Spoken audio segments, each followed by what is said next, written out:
state your name for the record first and your relationship to the victims. My name is Rose Scott. I am the great aunt of the victims. Thank you, ma'am. And that would be Michael and Michael and Micaiah. Thank you, ma'am.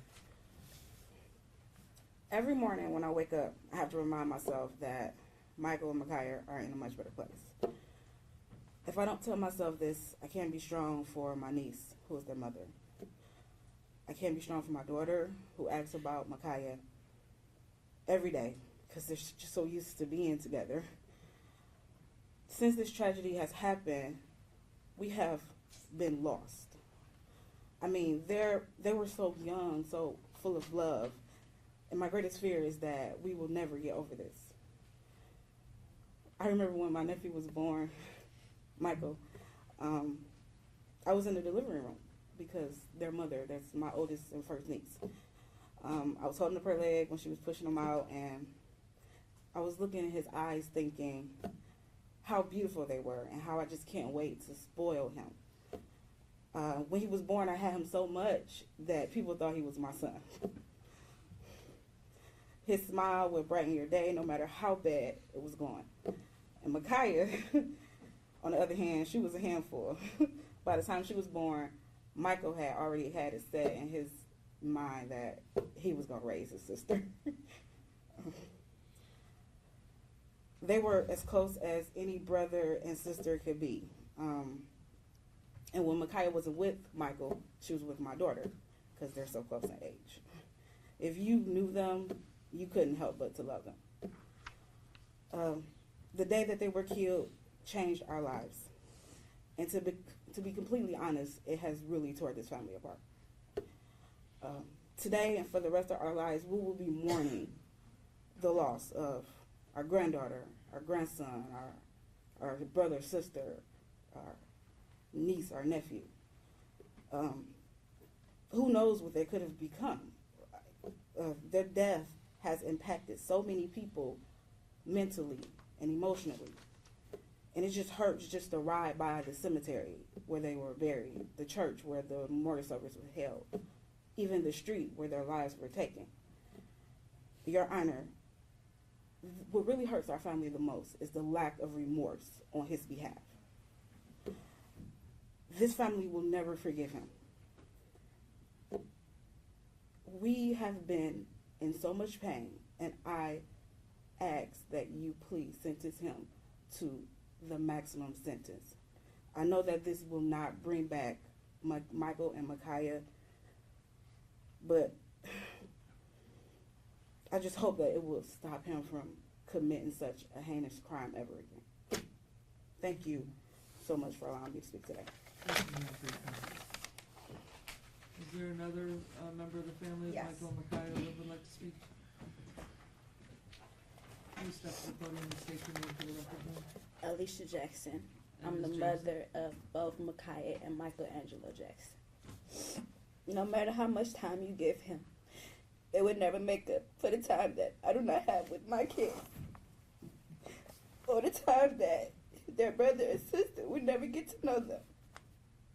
The fact that I have to go every day without them here with me. The fact that I lost a part of me when he took my kids from me. The fact that I can never stop crying when I think about my kids. How much I could not ever get that part of my heart back. I can never not see their smile or hear their voice again. This is the hardest thing for me to face.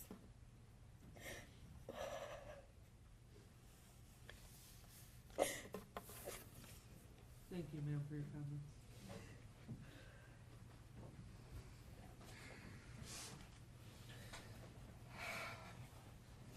Ma'am, please state your name and your relationship to the scene. My name's Denise Gardner. I'm Zaire Gardner mother.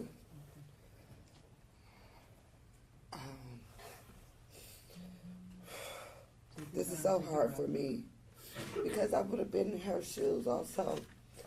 But unfortunately, my son survived, even though he had to spend his birthday in the hospital with tubes all through his body, with a broken neck and a fractured all his little bones was just fractured, and it's just so hard to stand here and just look at him. But I want to let you know this though, my son, he wants to just tell you that he do forgive you.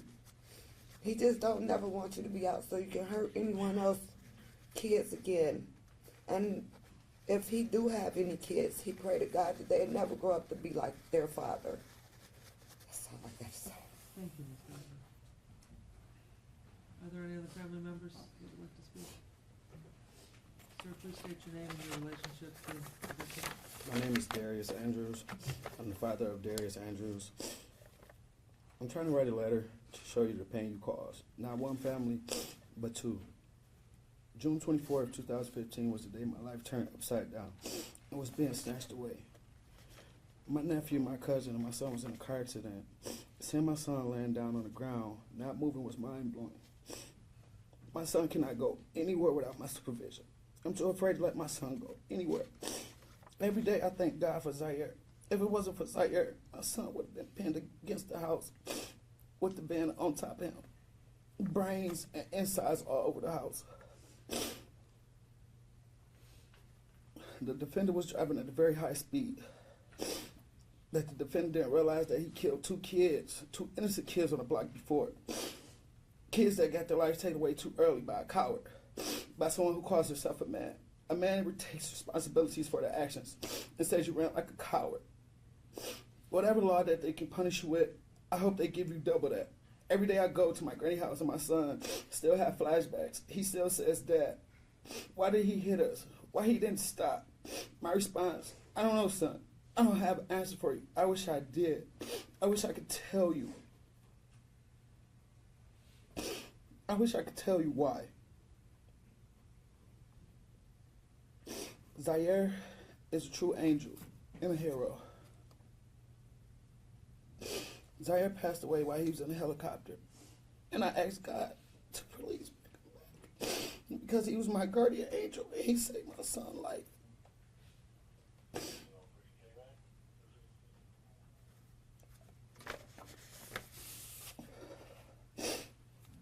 Every day you close your eyes, I hope you see their faces. You see the 4 lives you affected, which 2 of them will never see the light of day again. I hope you never, ever see the day of light again. I hope you have any remorse for what you've done. If you have any remorse, please just let it be known. Because from the beginning, you have no remorse. What if it was your kids, your cousin, or your nephew? Would you still have ran like a coward? What was you thinking? To the judge, jury, and the prosecutor, please do not give him a parole date. Let him never see the day of light again. Let the pain, the heartache still remains. If it was your kids, what would you do in this situation? Thank you, sir. One more, Your Honor. Yes. Please state your name and your relationship. My name is Kiera Andrews. I'm Isaiah Williams' mother. Thank you, ma'am. I just want to let you know that I do forgive you. Since day one, I forgave you. I never hated you. I never was mad because it was going to be put into God's hands. Like my brother said, if it wasn't for Zaire, both of our sons would be gone with Alicia kids. It's just the feeling and the thought of not knowing if my son was dead or alive.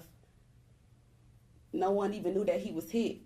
And when he was hit, someone took him into the house. He was just laying there, so big, so swollen over his face. It just was, when I got down to the hospital, I didn't know what my baby was, and it scared me. I didn't know what to think. I don't know. I didn't know how to feel. But I want to let you know I do forgive you, and I don't hate you for this situation. But I hope God be with you. Thank you, ma'am. Your Honor. Is that all the victim's family that Yes. has this one? The defendant stands in front of you as a 4th habitual offender. He's age 30. He has 6 felony convictions, 1 misdemeanor conviction. He was absconder from parole. At the time of this incident, he was homeless because he was on the run from parole.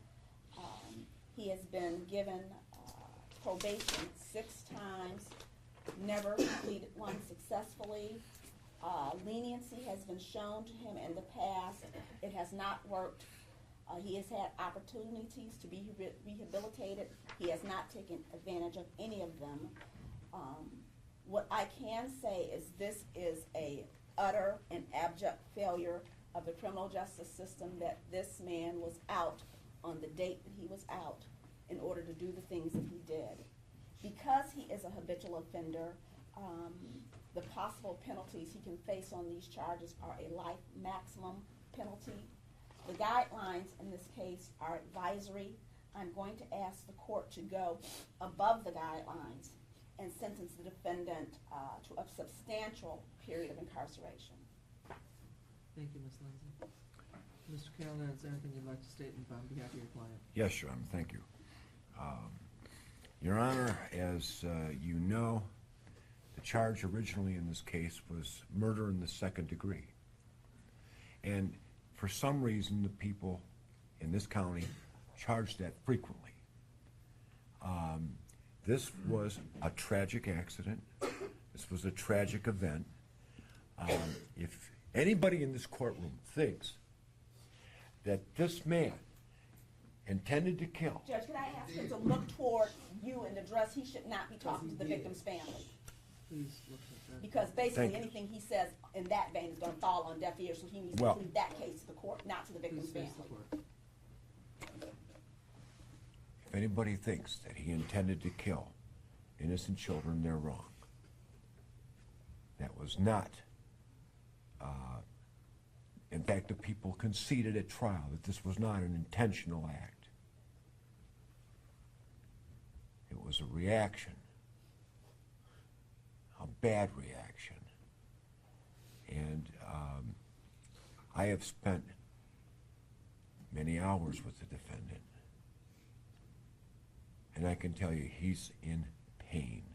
However, he is a criminal defendant. And as a criminal defendant, you're limited in what you can say, the remorse you can express, because of the nature of our system. And he has a right to a trial. He has a right to an appeal. Your Honor,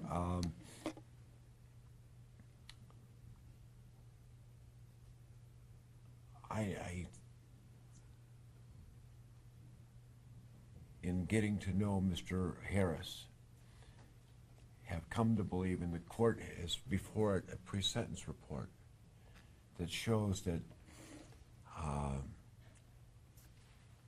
he was taken from his mother at a very young age. Her parental rights were terminated. He was eventually adopted. He was placed in foster care. He was a ward of the state. This is a young man that Judge grew up and really had no guidance whatsoever. I'm not saying that excuses his behavior on this occasion. But Judge, we are a product of what our parents and elders make of us. And without guidance, without education, without the things necessary to build a successful life, what does one expect? And I think that there are redeeming qualities within Mr. Harris. I know he's in pain as he stands here right now. And I'm going to ask the court to stay within the guidelines when it issues its sentence, just based on what I know of this man and how he really is. Thank you. Mr. Harris, is there anything you'd like to state, sir, before I impose sentence? Man, I mean, at this point, it's very hard to say what I felt I was going to say, besides the fact that I prayed for this family as much as I prayed for myself, because we was both put in a situation that we was unprepared for. You feel me? It's a lot more I want to say, but I don't know how to express it. You know, I appreciate the family telling me, one of the family members telling me that she put it in God's hands. I also been doing the same thing, but I don't know how to express myself further because of the incident. You know, I plan on appealing the issue, but at the same time, I don't want to. I keep hearing that I have no remorse. I have no remorse. I'm not even understanding at this point of what they mean by remorse. But I got a kid of my own, so of course I won't want to see this happen to nobody. But under the circumstances of how the case went, this is what I've been. This is what I will be have been speaking from. So I really want to remain silent and not say nothing at all. But at the same time, I don't want you to think that I don't have no remorse. That's not that. But I'm not gonna say as far as me doing my appeal thing. I'm not gonna say like far as my innocence in this case or how it go. I don't know how to express it. I don't never wanted to seem like I'm not feeling for this situation. But how it came about, this is not that, you know. Due to how the court proceedings went, this is how it landed. Like I said, I will be appealing, you know. But at no point am I heartless in any situation, you know. I got kids of my own. Is that all? I mean, yes, man, that's all.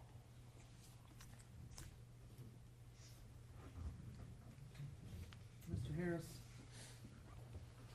because of your actions that day, 2 children lost their lives. One child was severely injured and has continuing injuries that will affect him every day of his life. The other children have continuing nightmares about the events that took place. I know you maintain your innocence, but a jury has found you guilty of involuntary manslaughter and fleeing, eluding, first degree causing death, and reckless driving causing serious impairment of body function, and unlawfully driving away an automobile. Your actions that day were unnecessary. Ironically, the maximum term you could have served on parole would have ended next month. And they couldn't have kept you in prison any longer than next month under your 10-year maximum sentence that you have been serving. But at this point, lives of so many people have been affected by your actions and saying you were not going to go back. Your friend who was there with you said multiple times, I'm not going, you told him, I'm not going back. Well, you are going back. No sentence I impose is ever going to bring those children back or make the children who were injured whole and back to the way they were before this incident happened. But sir, it's a sentence, and I do believe that these guidelines do not fully reflect what happened. Your OV score is at 190. The max out into the 6th level at 75 points. That's 190 is way more than double that amount. I don't think that the guidelines grid reflects the seriousness of the offense in this case. I am intending to go above the guidelines. The guidelines are advisory, but I don't think they accurately reflect what happened in this case. And sir, it's a sentence of this court that you be sentenced to a period of incarceration of 30 to 60 years in the Michigan Department of Corrections on the involuntary manslaughter and the fleeing, eluding, first degree counts, the first 4 counts, with reckless driving causing serious impairment of body function. It's a sentence of this court that you be sentenced to a period of incarceration of 6 years to 20 years. And with regard to the unlawfully driving away an automobile, a sentence of 6 years to 20 years. You'll receive no credit for time served because you were on parole at the time this offense was committed.